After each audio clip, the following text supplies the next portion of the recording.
തലേന്ന് രാത്രി എന്നും കരുതും കേട്ടോ, നാളെ ഇനി എന്തെങ്കിലും ഒരു വെറൈറ്റി കടി ഉണ്ടാക്കണം എന്നുള്ളത്. നേരം വെളുത്ത് നീച്ചുമ്പോൾ അത് കറങ്ങി തിരിഞ്ഞുകൊണ്ട് ഈ അപ്പത്തേക്ക് തന്നെ എത്തും കേട്ടോ. വേറൊന്നും കൊണ്ടല്ല, വെറും മടി കൊണ്ട് മാത്രമാണ്. അങ്ങനെ ഇന്നും ഒരപ്പം ദിവസം തന്നെയാണ്. ചായപ്പണിയൊക്കെ കഴിഞ്ഞാൽ പിന്നത്തെ പരിപാടി പറഞ്ഞാൽ കുട്ടീനെ സ്കൂൾ പറഞ്ഞയക്കലാണ്. അപ്പം ഇനി അതിനുള്ള കാര്യങ്ങളൊക്കെയാണ് അടുത്തത് നോക്കണത്. ഓൾക്ക് 10 മണിക്ക് സ്കൂൾ തുടങ്ങിക്കഴിഞ്ഞാൽ ഒരു 11:30 ആകുമ്പോൾ ഒരു സ്നാക്സ് ടൈം ഉണ്ട് കേട്ടോ. അപ്പോൾ അതിനെന്തെങ്കിലും ചെറുതെന്തെങ്കിലും കൊടുത്തേക്കണം. വലിയതായിട്ടുള്ള കാര്യങ്ങളൊന്നും കൊടുത്തേക്കരുത്, ടീച്ചർ പ്രത്യേകം പറയും. കാരണം അതൊക്കെ തിന്ന് പള്ളർച്ചാൽ പിന്നെ ഒരു ചോറ് തിന്നൂല. എല്ലാവരും ചോറ് കൊണ്ടുപോയിങ്ങാണ്ട് തട്ടുകയാണ് അറിയട്ടോ. അപ്പോൾ ചെറുതെന്തെങ്കിലുമാണ് ഞാൻ കൊടുത്തേക്കല്. അപ്പോൾ ഇന്നൊരു മുസമ്പി ഉണ്ടെങ്കിൽ അത് മുറിച്ച് ഉപ്പൊക്കെ ഇട്ടുങ്ങാണ്ട് സെറ്റാക്കി വെച്ചു. പിന്നെ കൂട്ടാൻ്റെ കാര്യത്തിലാണ് പ്രത്യേകിച്ച് എന്നും ഞങ്ങൾക്ക് കച്ചറ. കാരണം സ്കൂളിലുണ്ട് ചോറും കൂട്ടാനും ഉപ്പേരിയും സലാഡ് വരെ സ്കൂളിൽ നിന്ന് കൊടുക്കുന്നുണ്ട്.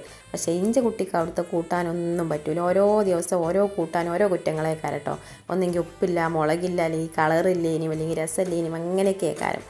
എന്നാൽ ഓനക്ക് ഇവിടുന്ന് കൊണ്ടുപോകണ എല്ലാ കൂട്ടാനുകളൊന്നും അതും പറ്റൂല. ഈ കേങ്ങ്, മുട്ട, പപ്പടം അതൊക്കെ മാത്രമേ പറ്റുള്ളൂ കേട്ടോ. അപ്പോൾ നമുക്ക് എന്നും ഇപ്പോൾ അത് കൊടുത്തേക്കുമ്പോൾ എന്നും നിങ്ങൾ തന്നെ തരിക എന്നുള്ള പരാതിയാണ്. അല്ലെങ്കിൽ അവർക്ക് പറ്റും, ഇറച്ചി മീനൊക്കെ ആണെന്നുണ്ടെങ്കിൽ. അതൊന്നും ഇപ്പോൾ നമുക്ക് എന്തായാലും സ്കൂൾക്ക് കൊടുത്തേക്കാൻ പറ്റൂലല്ലോ. ഇവിടുന്നുണ്ടെങ്കിൽ നമ്മൾ കൊടുക്കുക എന്നല്ലാതെ സ്കൂൾക്കൊന്നും കൊടുത്തേക്കാൻ പറ്റൂല.